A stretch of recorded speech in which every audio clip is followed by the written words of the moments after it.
silakan dulu. Terima kasih.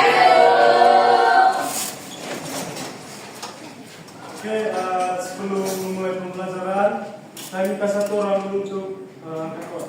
Saya Pak. Oke, silakan. Berdiri semua ya.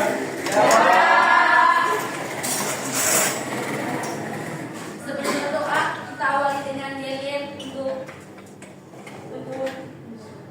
mulai berdoa.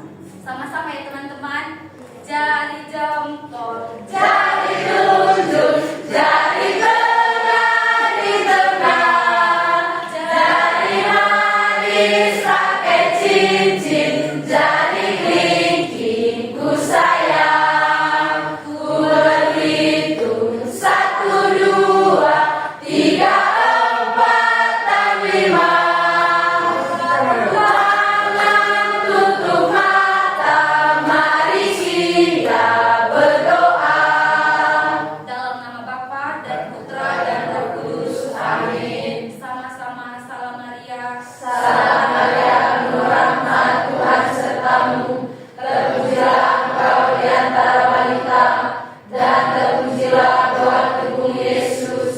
Santa Maria, Bunda Allah, doakanlah kami yang berdosa ini, sekarang dan waktu kami mati. Amin. Dalam nama Bapa dan Putra dan Roh Kudus. Amin. Baik, tepuk tangan untuk teman sore. Silakan untuk dimulai. Sore kanan, apa kabar? Ada yang belum makan? Siapa yang belum makan? Sudah banyak sekali yang belum makan. Kenapa tidak makan tadi?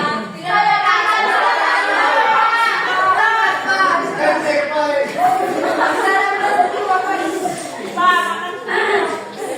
Saya minta kursi satu kan? Kursi satu.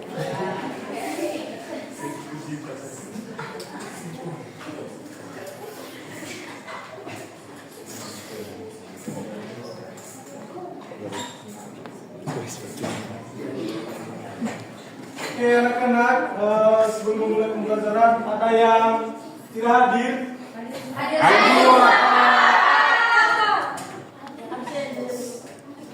Oke, kita absen saja ya.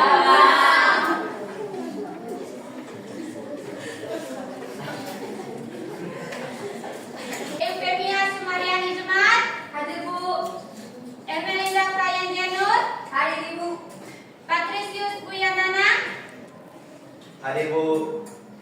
Thomas Teddy Musahandi, Datang Bu. Teresia Bua, hadir Bu. Baik, semuanya hadir ya? Ya.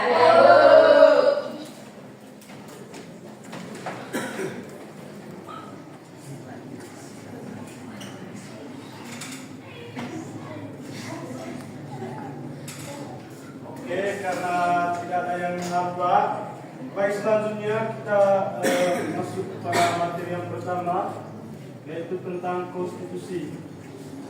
Oke, anak-anak, sebelum memulai pembelajaran, silakan kalian menjawab pertanyaan ini dulu.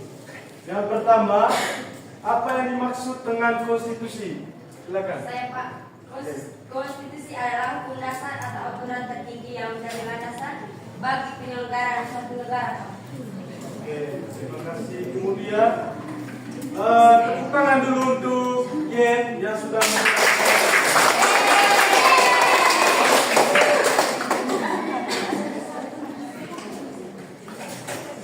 Pertanyaan yang kedua, siapa yang harus mengikuti aturan dalam konstitusi? Saya Pak.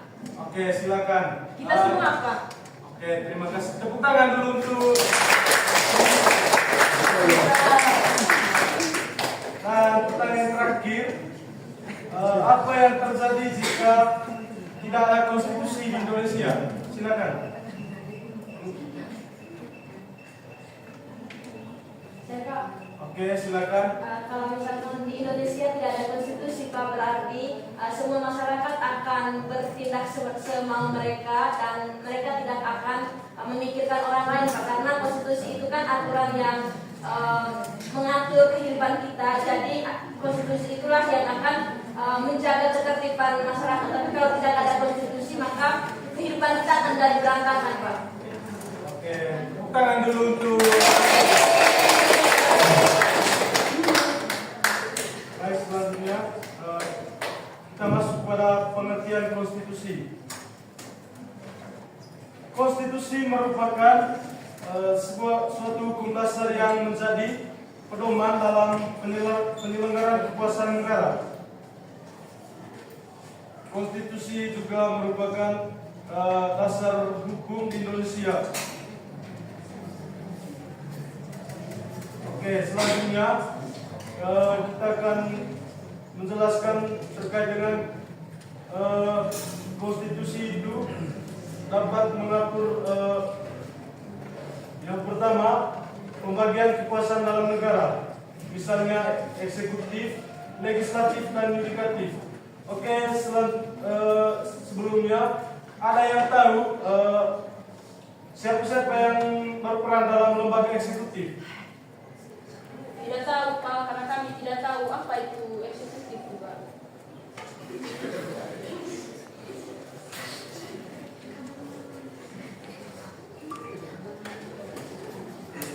Oke, jadi lembaga eksekutif itu adalah lembaga yang menjalankan dan melaksanakan undang-undang.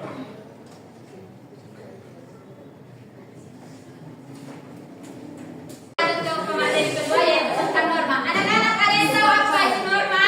Tidak tahu. Pada Teresa, Norma adalah aturan atau kesatuan yang berlaku dalam suatu masyarakat dan digunakan sebagai pedoman, pegangan atau acuan perilaku yang dianggap pantas dan diterima. baik, tepuk tangan untuk teman Teresa.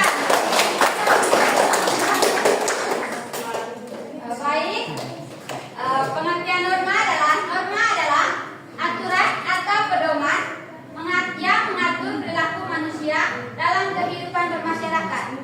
Baik, fungsi dari norma adalah sebagai standar atau tolak ukur untuk menentukan apakah suatu tindakan dianggap baik, benar, pantas, atau salah oleh masyarakat. Baik, tujuan dibuatnya norma adalah agar terciptanya kerukunan dan ketertiban di masyarakat. Baik teman-teman, ada macam-macam. Baik anak-anak, ada berbagai macam jenis norma. Ada yang tahu apa saja macam-macam norma? Baik. Norma agama.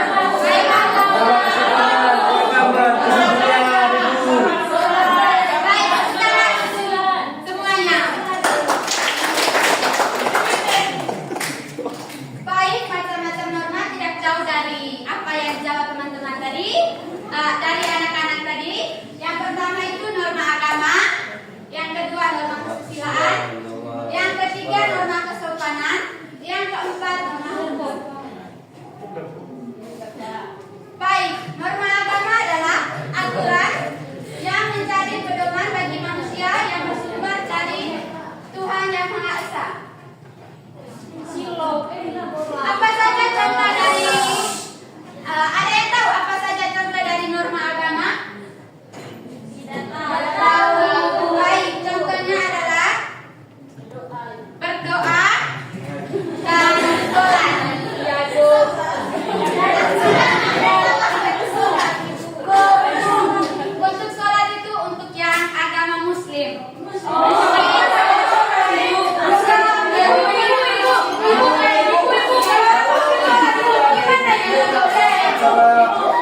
bagaimana?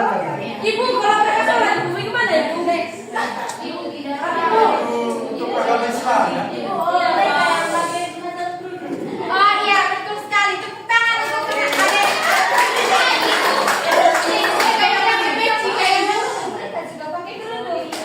Beda itu suster. Kalau suster itu di gereja dia untuk susternya. Kalau untuk agama Islam yang pakai Gerak berbagus. mereka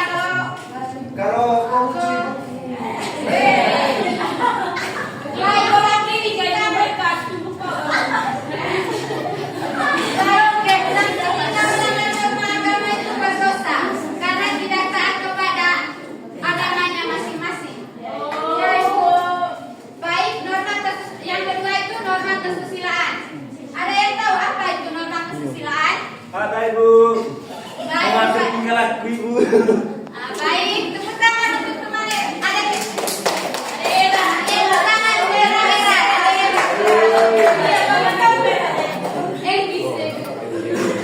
Baik, norma kesusilaan adalah aturan yang berasal dari hati nurani. Norma kesusilaan juga mendorong seseorang untuk berbuat baik dan menghindari perbuatan buruk. Baik, ada yang tahu contoh perbuatan dari norma kesusilaan?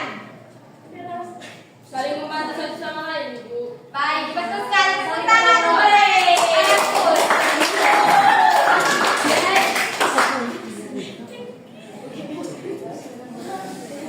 Baik, contohnya dikatakan dari yang disebutkan oleh Bu tadi, yaitu menolong, dan salah satunya juga itu jujur.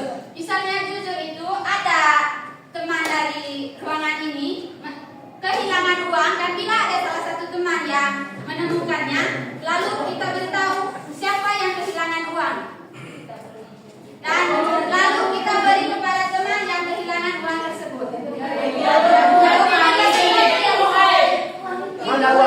Itu perbuatan yang tidak baik. Itu tadi melanggar norma agama yang itu tidak boleh. Itu perbuatan yang tidak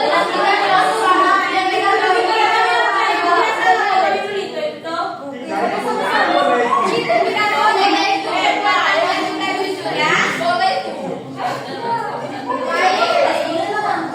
Yang berikut itu norma kesopanan. Norma kesopanan adalah aturan yang bersumber dari perilaku atau kebiasaan adat istiadat dan budaya. Ada yang tahu apa saja contoh dari norma kesopanan? Menghargai yang lebih tua, Ibu. Baik, tepuk tangan untuk Sensa. Sensa lagi. Tepuk tangan untuk Jen.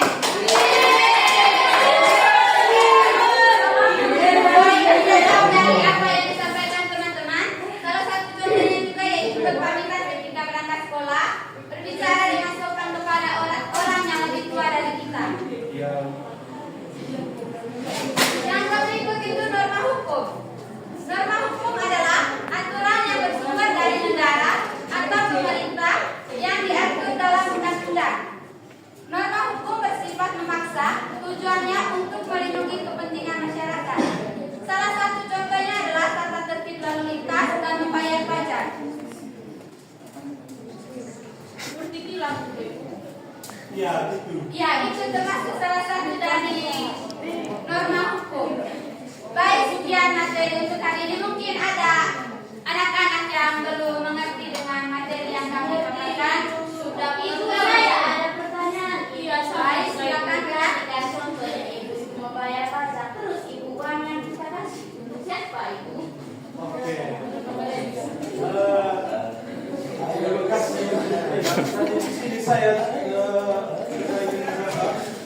Jadi uang yang kita beri bayar pajak itu nanti akan dikembalikan kepada masyarakat. Contohnya adalah misalnya membangun jalan ke pedesaan gitu.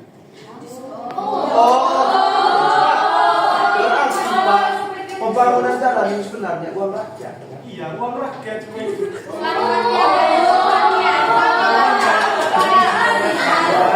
Berarti ini Pak sistemnya rakyat yang jadi sebab.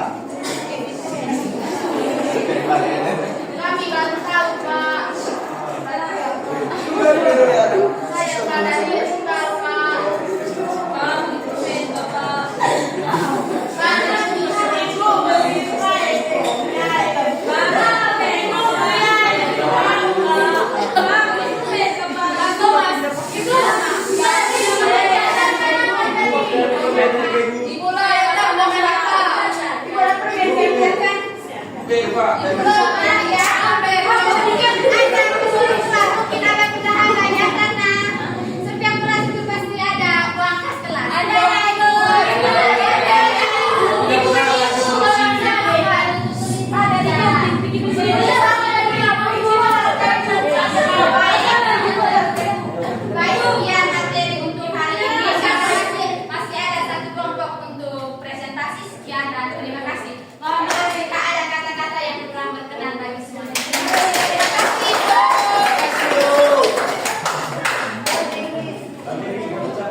Fungsi konstitusi juga bisa menjadi acuan bagi hukum lainnya.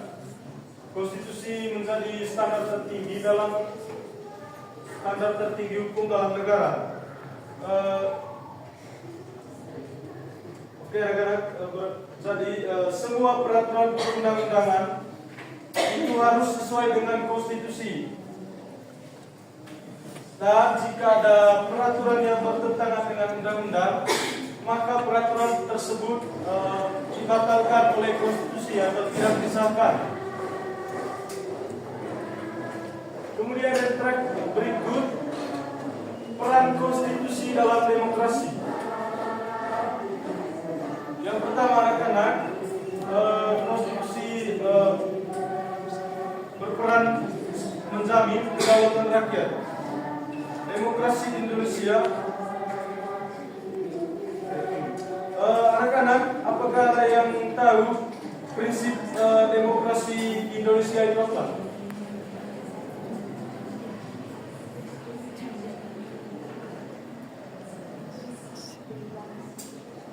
Tidak tahu, Pak. Tidak tahu? Saya, Pak. Oke, silakan. Prinsip-prinsip demokrasi di Indonesia itu adil, jujur, dan bebas. Oke, tepuk tangan dulu untuk Bella. Tadi demokrasi di Indonesia juga memegang prinsip utama, yaitu di mana kekuasaan tertinggi itu berada di tangan siapa? Rakyat. Tepuk tangan itu semua. Anak-anak, konstitusi juga menjamin bahwa rakyat berperan aktif dalam proses politik, khususnya melalui pemilihan umum. Kemudian yang kedua, peran konstitusi yang kedua yaitu mengatur pemilu atau pemilihan umum. Di sini konstitusi mengatur mekanisme pelaksanaan pemilu agar berlangsung secara demokratis. Kemudian yang terakhir itu peran konstitusi yang terakhir itu menjamin hak sipil.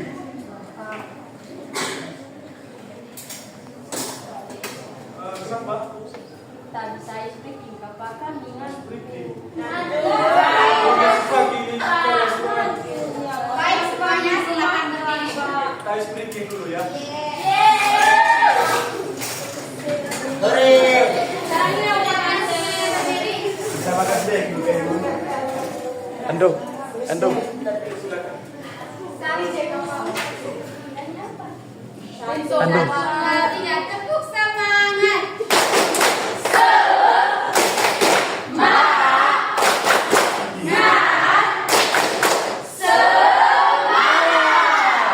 Ulang lagi ya. Semangat. 1, 2, 3. Semangat.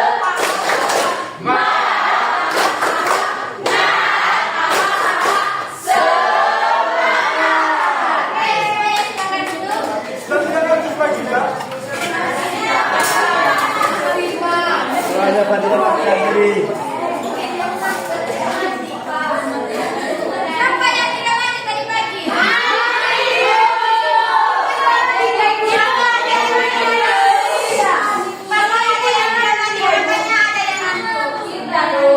Lu sendiri saya ngaku.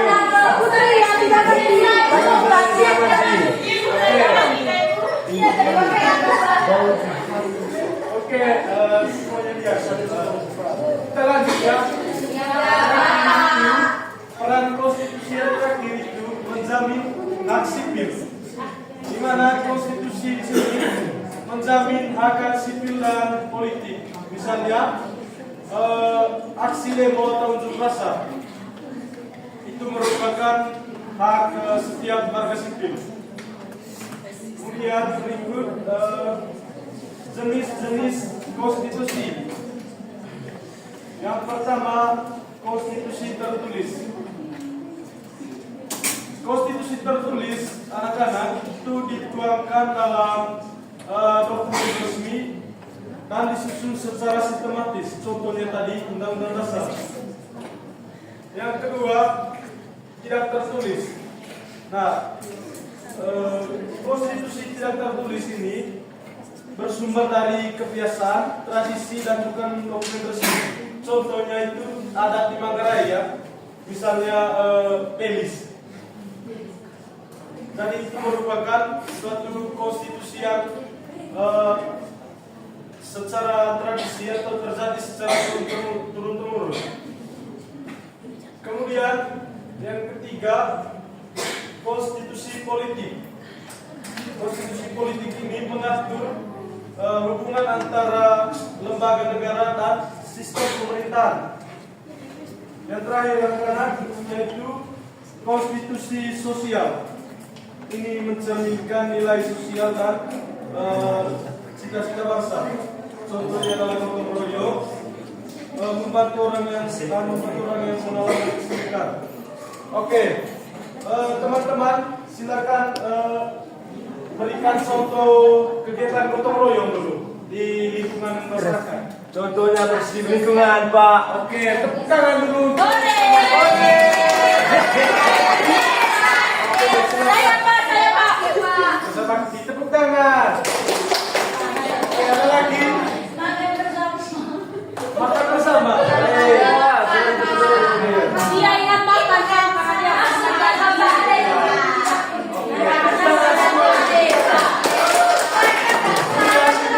Yang kedua tadi, membantu orang yang mengalami kesulitan.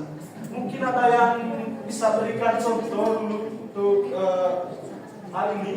Misalnya, kalau di dalam kelas ada yang tidak bilang pulpen, terus kita kasih pinjam. Oke, tepuk tangan.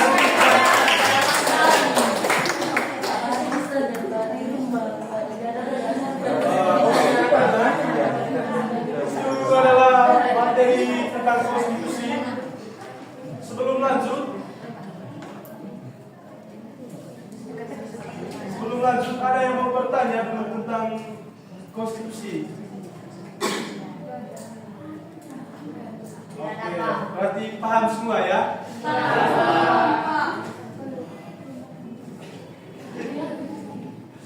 Selanjutnya kepada Ibu Ilan, silakan. Pak, punya nama siapa, Pak? Oh iya, nama saya Pak Ferry Dari mana? dari Manggarai Timur. Pak, dari mana? Pak, berarti di Pak.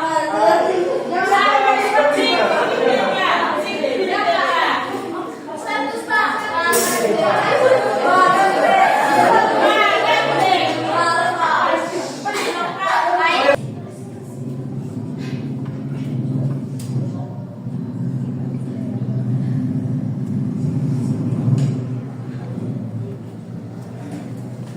Yang kedua, konstitusi juga dapat mengatur hak dan kewajiban dalam negara. Konstitusi menetapkan hak yang dimiliki warga negara dan kewajiban yang harus dilakukan oleh negara. Contohnya anak-anak, masyarakat mempunyai hak untuk mendapatkan pendidikan dasar, dan negara juga mempunyai kewajiban untuk membayar pajak. Kemudian yang ketiga, prinsip dasar pemerintahan. Konstitusi di sini mengatur prinsip dasar dalam pemerintahan. Konstitusi juga menjelaskan bagaimana prinsip sistem pemerintahan yang dianut di Indonesia. Anak-anak, ada yang tahu sistem pemerintahan kita di Indonesia apa? Presidensial. Presidensial, oke. Tepuk tangan dulu. Oke. Presiden di Indonesia itu anak-anak merupakan kepala negara sekaligus kepala pemerintahan yang dipilih langsung oleh, ada yang tahu? Tepuk tangan. Yang terakhir adalah konstitusi dapat mengatur perubahan hukum atau peraturan yang berlaku. Di sini konstitusi mengatur bagaimana prosedur resmi jika suatu hukum perlu diubah. Contohnya adalah perubahan Undang-Undang Dasar 1945 hanya bisa dilakukan oleh ada yang tahu perubahan Undang-Undang Dasar itu dilakukan oleh siapa? Lembaga apa? DPR, Pak. DPR. Oke. Jadi anak-anak, perubahan Undang-Undang Dasar 1945 itu hanya bisa dilakukan oleh MPR melalui sidang dan membutuhkan persetujuan antara 2 sampai 3 anggota dan tidak sembarang juga anak-anak. Jadi untuk menyetujui perubahan undang-undang ini tidak harus melibatkan semua anggota MPR. Baik, yang berikut anak-anak, pengertian konstitusi secara etimologis.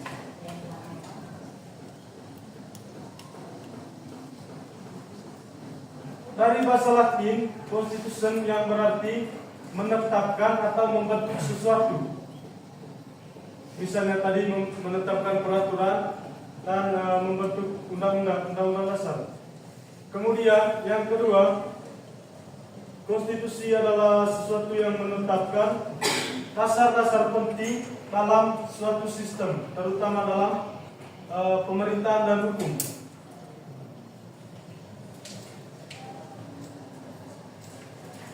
Kemudian yang terakhir, contohnya adalah Undang-Undang Dasar 1945 menetapkan bentuk negara sebagai NKRI. Kemudian yang berikut, pengertian konstitusi menurut para ahli.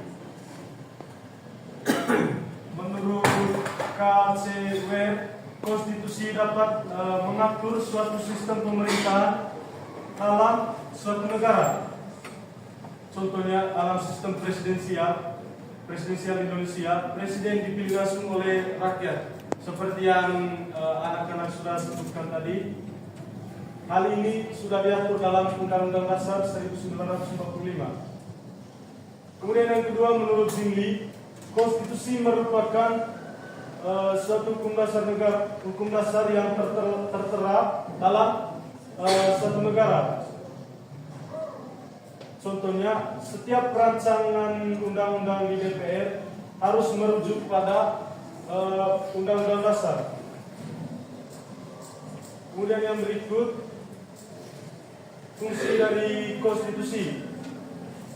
Yang pertama, anak-anak, konstitusi berfungsi sebagai dasar legalitas kekuasaan, di mana konstitusi memberikan landasan hukum bagi para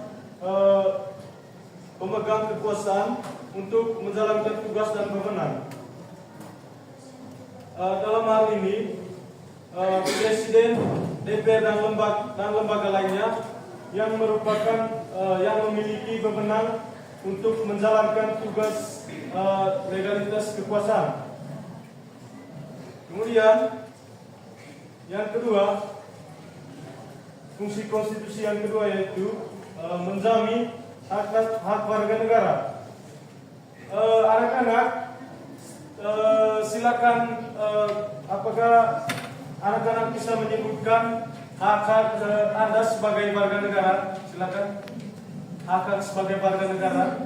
Saya, Pak. Oke, silakan. Salah satunya, Pak, mendapatkan perlindungan hukum. Oke, tepuk tangan dulu untuk Bella. Saya Apa Pak, lagi? Oke, silakan. mendapatkan kasih sayang. Oke, Saya, Pak. ya silakan. Untuk hidup. Oke, tepuk tangan. Oke, penjaminan warga negara tadi, konstitusi memuat jaminan hak-hak asasi manusia dan kebebasan dasar setiap warga negara. Yang ketiga, anak-anak, konstitusi juga bisa mengatur pembagian kekuasaan. Ini bertujuan untuk supaya kekuasaan itu tidak terpusat pada satu lembaga saja.